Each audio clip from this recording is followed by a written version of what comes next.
Welcome to the WRAL Daily Download. I'm Amanda Lamb. In today's deep dive conversation, we're talking with WRAL reporter and anchor Ken Smith about some amazing film recently found of Martin Luther King Jr.'s visit to Reynolds Coliseum in Raleigh back in 1966 and the KKK protests that surrounded this visit. It's all part of our Black History Month coverage. Now, of course, this film has been converted to video. It's 90 seconds long. There's no sound. 22 seconds of this is the MLK speech, and the rest is the KKK march.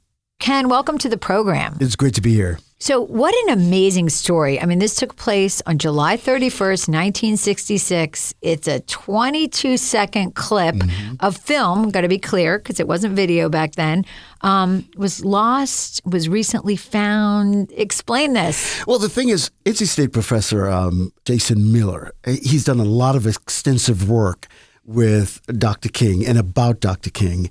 And he got wind of this speech that happened on July 31st, 1966. And he kept looking around to see if it was documented anywhere. He couldn't find anything. Wow. So he started looking and researching this particular day when Dr. King spoke at Reynolds Coliseum. Right. So he gathered all sorts of newspaper clippings, anything he can get his hands on. He figured out that there were buttons made for that day.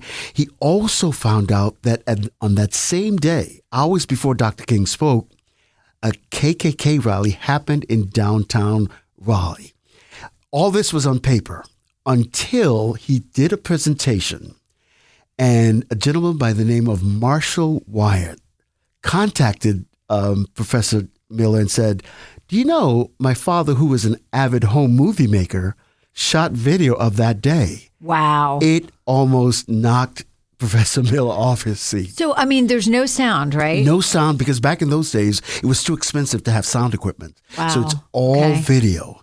So when Professor Miller got this call from Marshall Wyatt about... He was thrilled. He was thrilled. Yeah. Because now he said all the research that he had on paper came to life in color, not just black and white, Wow. in color. So it was a piece of color film. Piece of color film that Mr. Wyatt, Edgar Wyatt, went downtown that day because, according to his son Marshall, Mr. Wyatt was just thinking this is a day where the KKK is having a rally. It should be something interesting going on. So he was just wanted to go down there to document it. So he went down, he shot that, and then when he went home, he recorded Dr. King's speech live on his television. So what does this 22-second clip show? It shows the Ku Klux Klan descending on downtown Raleigh, Nash Square.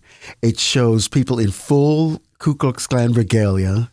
It shows people walking through the streets. It also shows some counter demonstrators across the street, blacks and whites, demonstrating against the KKK as well.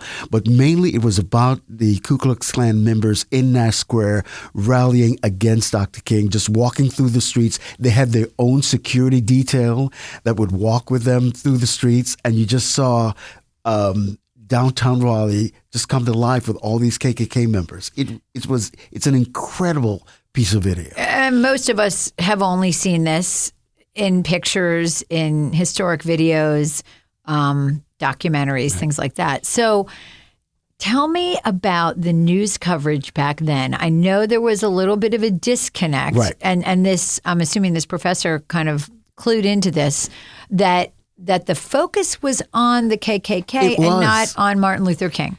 Because the next day's newspaper, he has clippings of the headlines. The headlines, big and bold, about the KKK rally.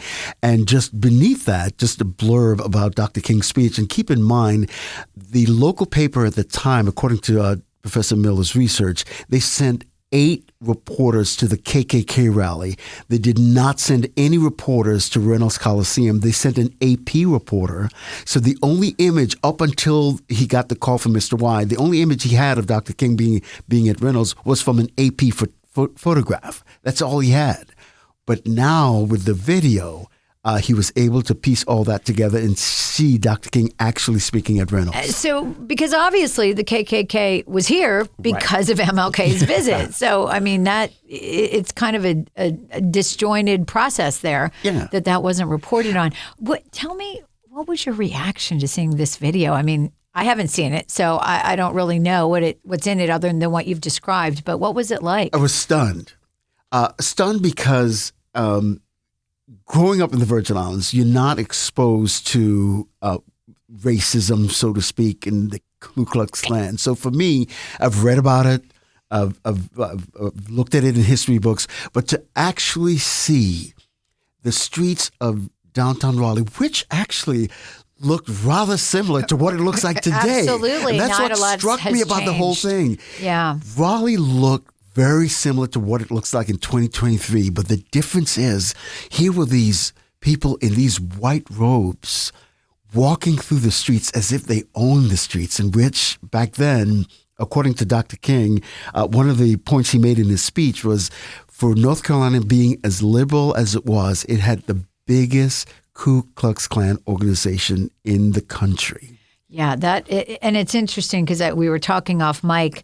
I was a reporter in South Carolina back in 1989, and I attended and covered a Klan rally.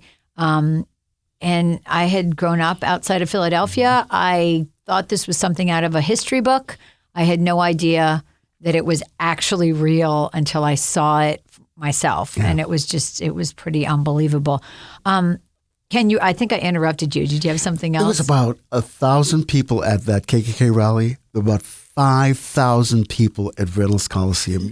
Today, that would be completely we would judge, right. We would say if the largest number of people are interested in this, we're going to spend more time on this. But back then, the headlines were all about the KKK rally, 1,000 protesters, and the rally for Dr. King at Reynolds Coliseum, 5,000 people, most of whom were black, about 1,000 were white in terms of Professor Miller's research. And it did not get top billing, but that was the order of the day. That's really fascinating, especially as a journalist. That's fascinating. Well, we will be back after the break with more from Ken Smith, who talked to someone who was there that day back in July of 1966.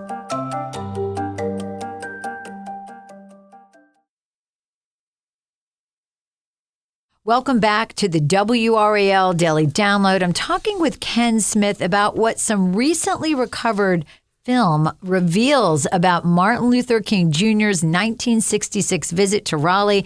He talked to someone who was there that day. Tell me about Ira Harris. Oh, I had such an amazing conversation with him. We went out to his Franklin County farm where he still lives. He grew up there. And he talked about that day. He was just 13 years old. And he remembers this. And he remembers it. And at 13 years old, his grandfather said, look, I'm going to take you to see Dr. King. And at the time, Dr. King was an icon. Mr. Harris said to me, you got to remember in those days, Dr. King was like our savior. So going to see him was an unbelievable moment. Experience. Yeah. And he said, I was both afraid and excited at the same time. But the journey just to get there was treacherous. Because back in those days, in wherever you were, particularly if you were in rural North Carolina, the highway patrol that was controlled by the Ku Klux Klan would shut down roads. Normally good roads. So to prevent people from going to something like this. He said his grandfather, because he knew Franklin County, he knew that area, he had to take all back roads just to get to Raleigh because all the main roads were shut down. There was nothing wrong with the roads, and his grandfather knew that. That's incredible. And his grandfather turned to him and said, there's nothing wrong with the road. We're just going to take the back roads and make our way to Raleigh. Oh. And they finally did. And because they had to take that detour, he actually didn't make it into Reynolds Coliseum until the very last portion of Dr. King's speech, but at least he made it in. He got to see him. He got to see him for those last few remaining moments. And he talked about what that moment meant to him. Because he said back in those days, blacks had no rights. And he realized that when his parents told him the first time he realized that in his words, his life didn't have value was when his grandparents and parents told him, look, when you're heading to the farm and you've got the plow and you've got the horse, make sure you walk near the ditch. Do not walk in the road. And if you see somebody coming towards you with a car, just jump out of the way and run into the fields.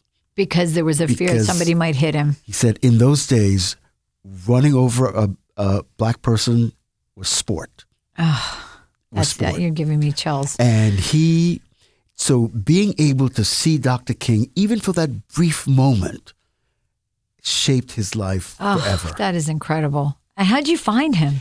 He was part of Dr. Miller's research. Okay, so because he set out to make sure that he could find every morsel of information about that day, because not much was known about that day. It was almost part of North Carolina's hidden history that we would not have found out about.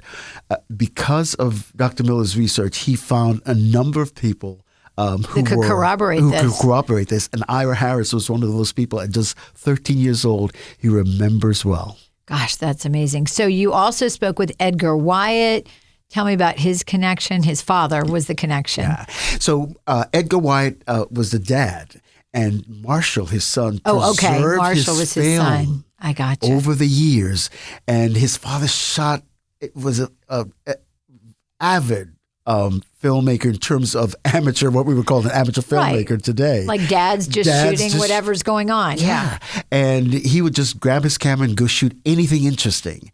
And over the years, after his dad passed away, he just kept all his dad's archives, and maybe started all looking his at film. it. Yeah. And it's when he saw the exhibit and the presentation by Dr. Miller that it clicked. He called him up and he clicked and he thought, let me see if Dad has something like this. So he went to his basement and he said his dad kept copious notes about everything he did. So he was able to find it. He went to exactly the date of July 31st, 1966, and there it was. KKK rally, Dr. King at Reynolds. That's amazing. So this Dr. Miller that you keep referencing, I mean, he sounds like a pretty interesting guy. What got him on this path? He's always been, when you're in academia, your lifeblood is all about research. And over the years, he has done extensive research about Dr. King. He's been enamored with Dr. King, enamored with his mission, his vision.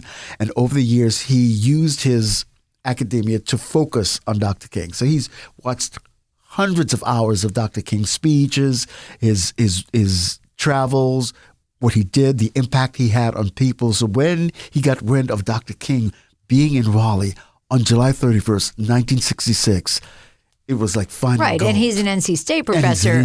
So he said, I've got to do this. I've got to connect these dots. Absolutely. Well, I am so excited about your story, and it airs on WRAL tonight at 5:55 and 10:45, and of course it's going to be posted on WRAL.com.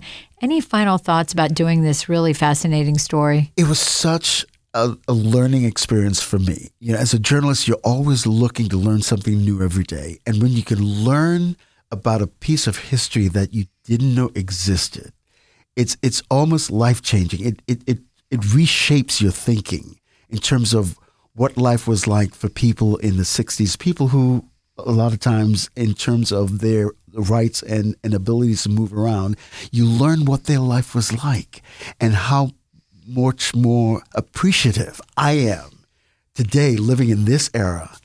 And to be raising kids. To be raising children in this era. Yeah. Because we're standing on the shoulders of so many people like Ira Harris from Franklin County. Oh, Ken, thank you so much. This has been really, really fascinating, and I can't wait to see your story. And thank you for listening to the WRAL Daily Download and making us part of your morning routine.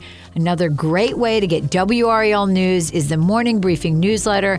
It's a daily email waiting in your inbox every morning with Triangle news, events, and headlines to get you ready for the day. Sign up at WRAL.com/newsletter.